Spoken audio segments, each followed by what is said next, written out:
Russia claims more troop pullbacks from the Ukrainian border, but Washington insists Moscow is still building up forces for a potential invasion of Ukraine.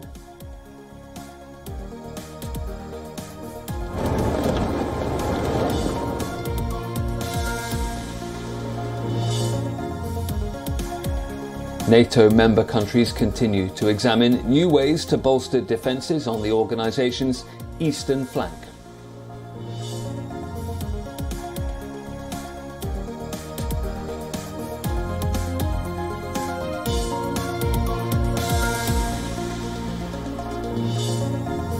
France and its allies in a European force announced they will start withdrawing troops from Mali after nearly 10 years fighting rebels there.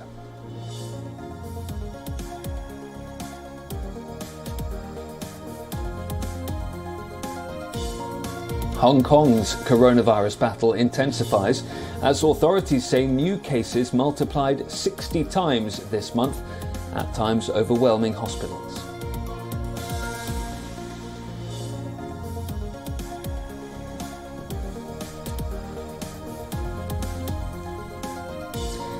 And we'll start here in the UK, where an attempt is being made to force the full publication of the Sue Gray report into parties in and around Downing Street during periods of COVID-19 lockdown. It comes as dozens of people contacted by police over the issue approach a deadline to respond to questions that they've been asked by officers, and that includes Prime Minister Boris Johnson himself. Many of his own Conservative MPs say if he were to be found to have broken COVID lockdown laws by attending parties and were to be issued with a fixed penalty notice by police, he'd have to resign, they say, but he's expected to fight to stay in his job, whatever happens.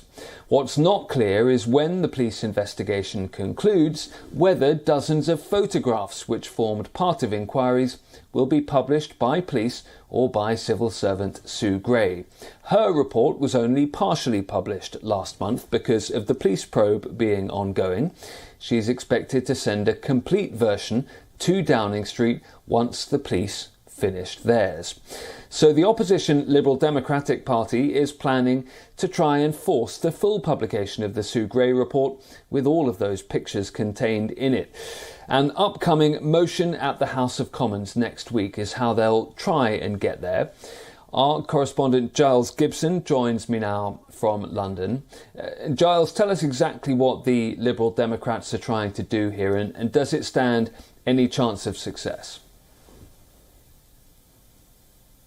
Well, Ollie, in the rather quaint language of the British Parliament, this is known as a humble address motion.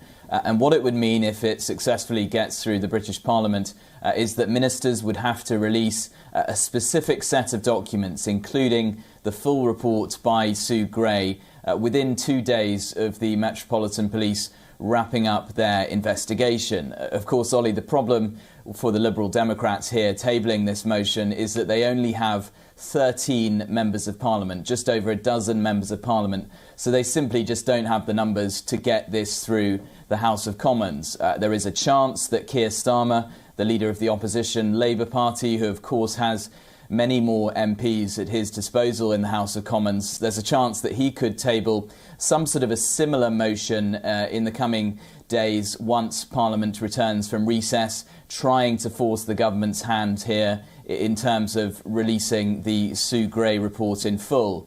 In the meantime, as you were mentioning, there is this deadline coming up for British Prime Minister Boris Johnson. He was sent a questionnaire by the Metropolitan Police as part of their investigation. We understand that that was received by 10 Downing Street last Friday. The Prime Minister has 7 days to respond to that questionnaire. So that means really in the next 24 or 36 hours or so, Boris Johnson will have to have responded to that, although it's not clear after that how long it's going to take the Metropolitan Police to wrap up their investigation. And we should also just make clear here that receiving a questionnaire from the Metropolitan Police doesn't actually guarantee, doesn't mean that you will definitely get some sort of a fine, some sort of a fixed penalty notice as it's known. And Giles, while I've got you there, UK Foreign Secretary Liz Truss is in Ukraine today. What's she trying to achieve with this latest visit? Well, she issued yet another warning to Russia about the build-up of troops on the border with Ukraine, this time in an article that she wrote in the Daily Telegraph newspaper here in the UK, saying that Western allies, including the UK and the US, should not be lulled into a false sense of security by these claims from the Russian Defense Ministry that they are actually pulling some of their forces back from the border, moving them back to their bases. They've released video footage as well online that they say shows tanks and other forces moving away from border areas. We've also heard from James Heappey. He is the UK's Minister for the Armed Forces, saying in an interview earlier on that Russia is guilty of what he called a disinformation campaign, saying that what they are seeing in terms of intelligence on the ground is the exact opposite to what the Russians are claiming. The UK minister saying that they are actually, the Russians, sending more troops towards the border rather than pulling troops back and de-escalating this situation. And really, Ollie, just the wider question here is whether this pattern that we've seen developing in the last week or two is really sustainable for several more weeks or several more months. Western leaders and Western foreign ministers shuttling around Europe, holding talks with the Ukrainians and the Russians, trying to find some sort of a solution here. You know, can that keep on going for the next several weeks or several months? Or does there need to be some sort of a potential temporary solution just to tamp down tensions a little bit here so that there can be longer term talks perhaps? OK, Giles, thank you.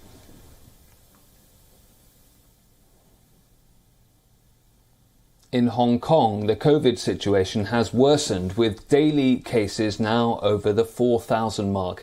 The city is struggling to maintain what was a zero COVID policy. Hundreds of patients are now being treated in makeshift tents outside hospital, prompting an apology from authorities. And our correspondent in Hong Kong, Richard Kimber, has sent us this report.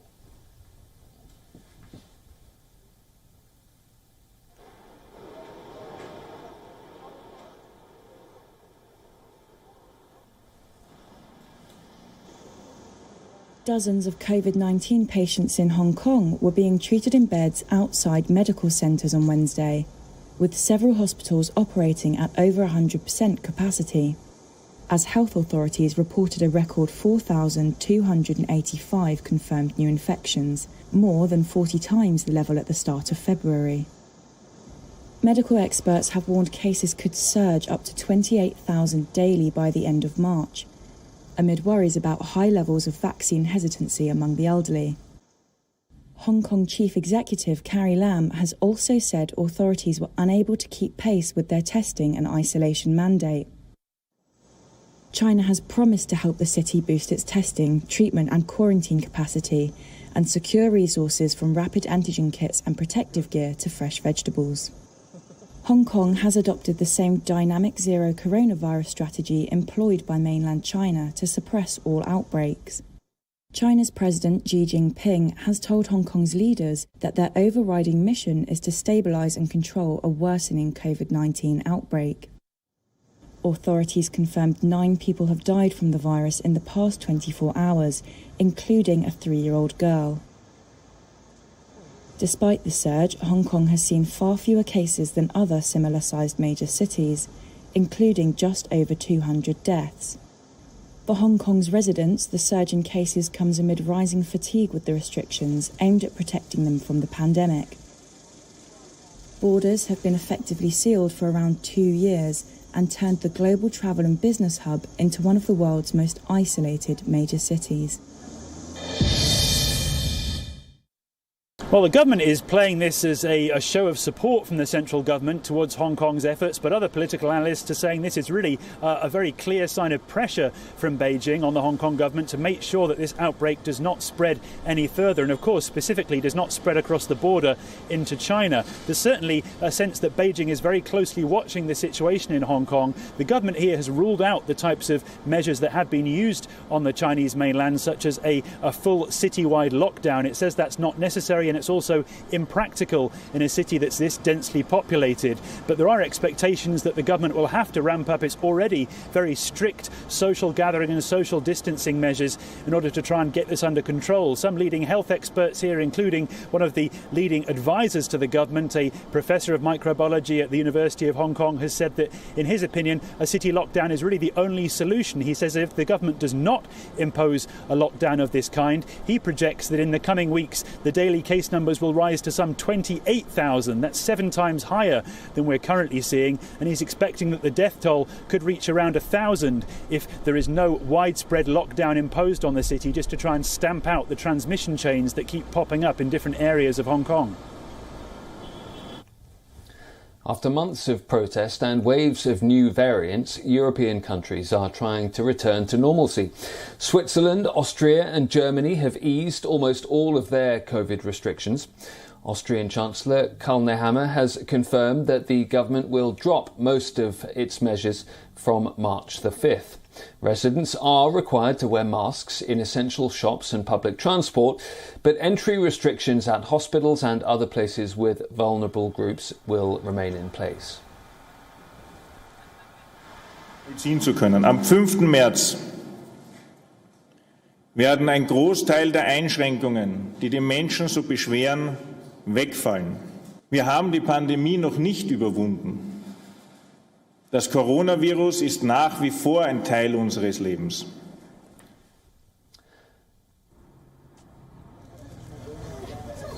Alpine neighbour Switzerland is also moving to a normalisation of life. The only requirements for Alpine neighbour Switzerland that will remain until the end of March will be 5 days of self-isolation for people who test COVID positive.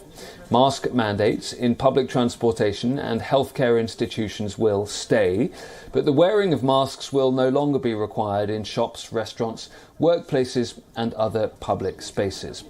People in Switzerland will no longer be obliged to present a COVID certificate to enter recreational venues. Restrictions on the size of private gatherings and large events will also be lifted. In Germany, that country will first scrap rules that demanded people show vaccination proof at non-essential stores. Then, limits on private gatherings of vaccinated people will be lifted. And finally, from March the 4th onwards, recreational facilities will only require a negative test report for entry. However, mask mandates and distancing requirements will remain in place. Der Scheitelpunkt ist mittlerweile wohl erreicht. Alle Anzeichen, die wir haben, sprechen dafür, dass genau zu dem Zeitpunkt unserer Zusammenkunft, wie vorhergesehen, das gelungen ist. Und wir können davon ausgehen, dass, wenn alles so bleibt, wie wir das gegenwärtig voraussehen können, wir in den nächsten Wochen eine stetig verbesserte Situation haben. Meanwhile, Paris is celebrating the reopening of nightclubs after the French government loosened COVID restrictions there.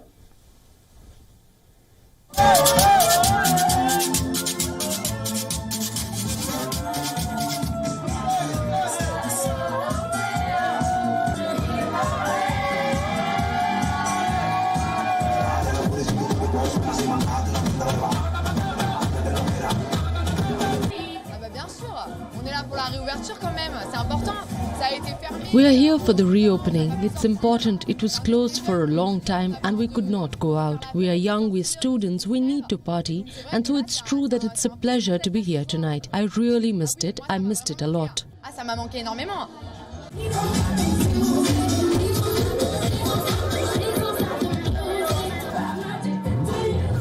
On va dire que sortais pas énormément, mais après... Let's say I didn't go out much. We partied either in an apartment or with friends, in a small group, but then you don't have the same atmosphere in this kind of environment, and that's why it's nice to be back.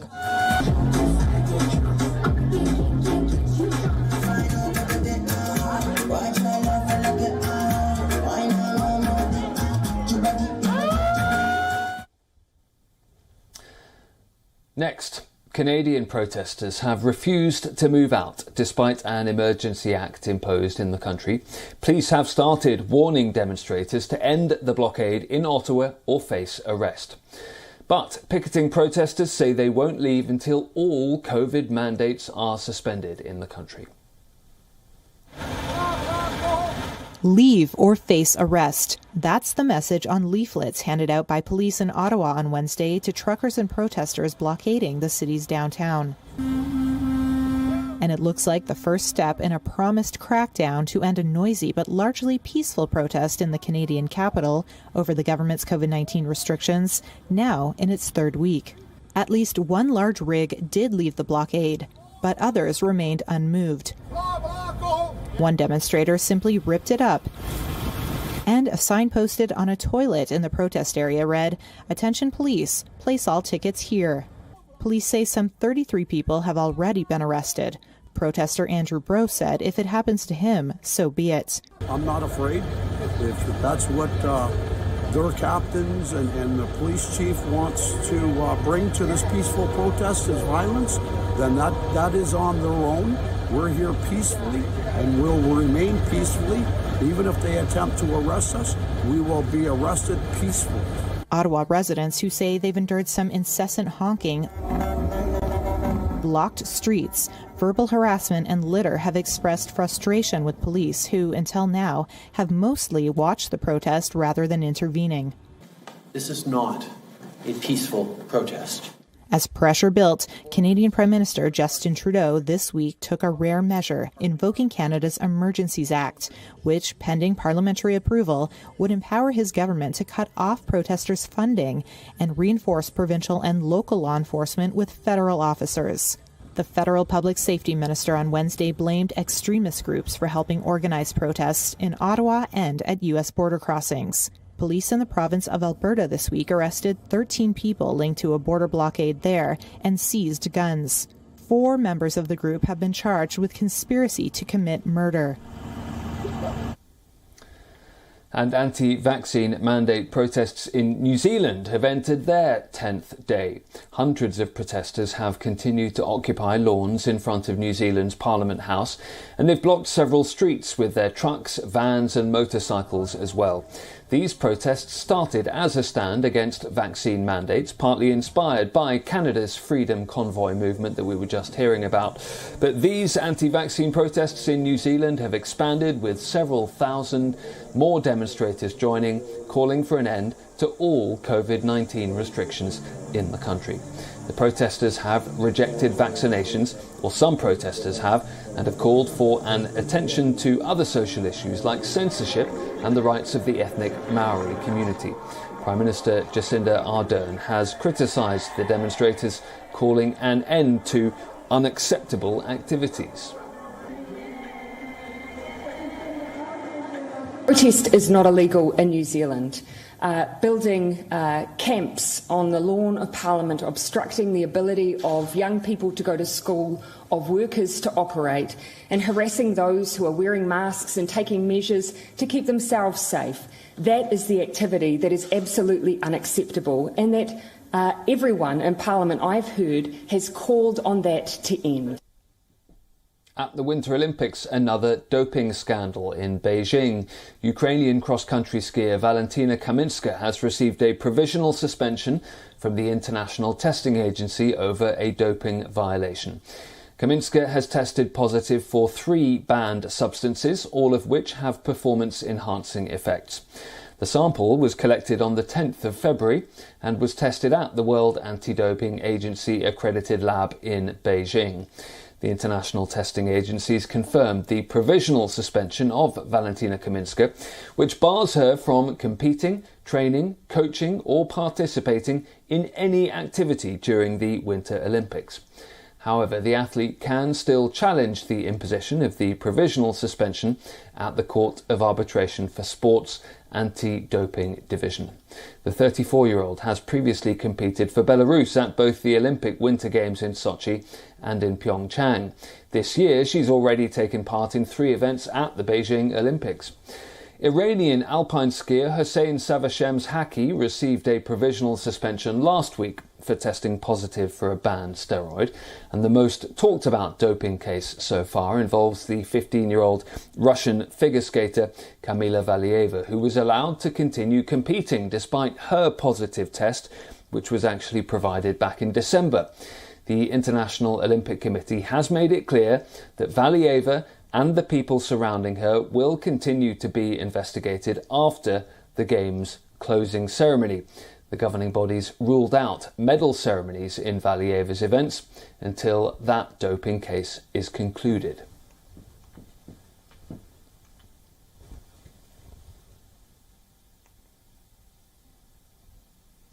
Next to Somalia, where a team of 20 doctors has opened the nation's only public blood bank for life-saving donations to hospitals in Mogadishu. Lack of access to safe blood is a major cause of death, especially maternal death in the country. When Somalia's biggest bomb blast killed more than 500 people in 2017, Dr. Ahmed Abdikader Mohammed watched helplessly as many injured bled to death.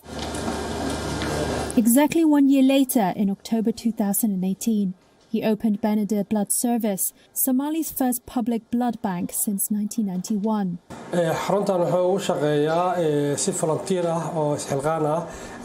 We are volunteers at this blood bank, serving people in the Benadir region who urgently need blood every day.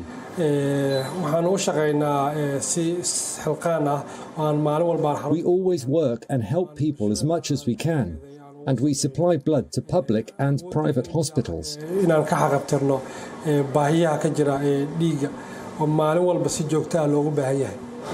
The bank, run by a team of 20 volunteer doctors, nurses and lab technicians, delivers life-saving donations to most Mogadishu hospitals. While private hospitals have their own small banks, Benadir is the only public one. Lack of access to safe blood is a major cause of maternal death. Each year, 5,000 Somali women died from childbirth complications, according to 2017 data from the United Nations Children's Fund. That's the latest year for which data was available. That same year, there were 740 terror-related deaths, according to the Global Terrorism Index. In addition to pregnant women and victims of violence, recipients of donated blood include people with chronic disease. Moalim Raj Ali Ero is one of them. I have had kidney problems for a long time. My kidneys undergo dialysis, so this place helps me with blood. They give me free blood, thank God. Every week I come here to get donated blood. One challenge is convincing people to donate. Although some of the stigma around donation decreased in the wake of the October 2017 bombings, Mohammed said misconceptions remain. I urge Somalis, aid agencies and governments to open a national bank as soon as possible so that we don't lose people due to a lack of blood.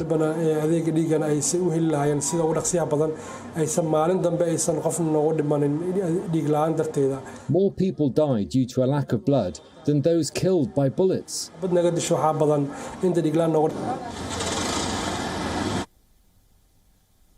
And finally, they say everything we dispose of ends up in the ocean, and pictures from Hawaii would seem to confirm that. A female humpback whale was spotted struggling to swim. On closer inspection, 500 feet of fishing line was found tightly entangled around her. We'll leave you with that story. Thanks very much for watching. I'm Ollie Barrett, and I'll see you tomorrow.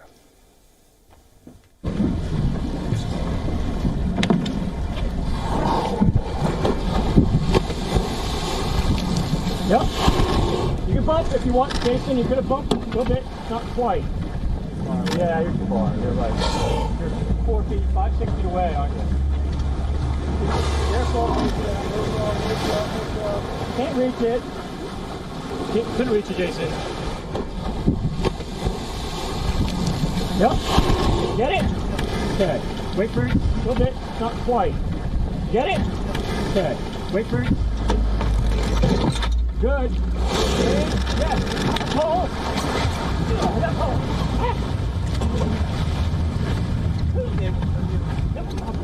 Okay, pulls off.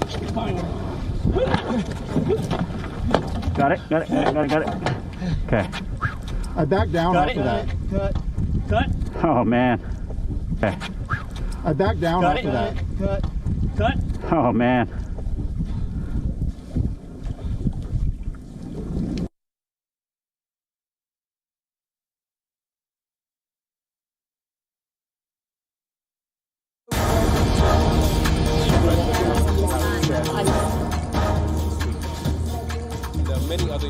This is right, Arab.